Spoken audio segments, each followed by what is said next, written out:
YCP హయాంలో జరిగిన అవినీతి ప్రపంచంలో ఎక్కడా జరగలేదని గోవా గవర్నర్ అశోక్ గజపతిరాజు ఆరోపించారు. జగన్ హయాంలో విధ్వంస పాలన జరిగిందని ధ్వజమెత్తారు. ఏపీకి తీరని అన్యాయం చేశారని ఆవేదన వ్యక్తం చేశారు.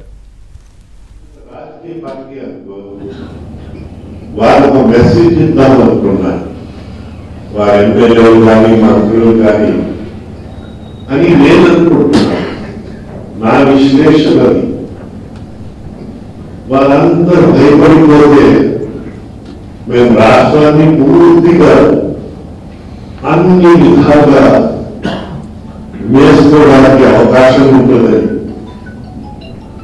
గణనీయంగా అవినీతి తావు తీసుకుని ప్రపంచం మొత్తం పైన జరిగిన అవినీతి బహుశా అంతకుముందు జరగకూడదు, భవిష్యత్తు జరుగుతుందని నేనైతే అనుకుంటాను.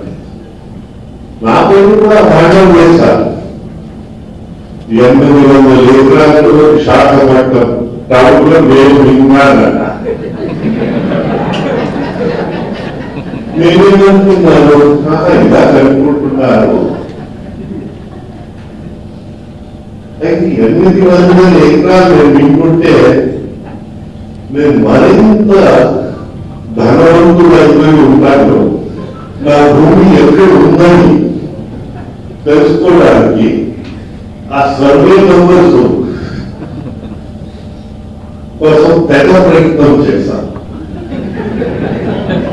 మా పైన కోర్టు కేసు కూడా నడిచింది.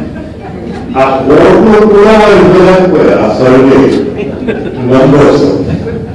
కానీ ప్రతిరోజు నాకు ఒక బెదిరింపు, మీకు అరెస్ట్ చేసేస్తాను, పారిపోండి మీకు అరెస్ట్ చేసేస్తాను. అయ్యా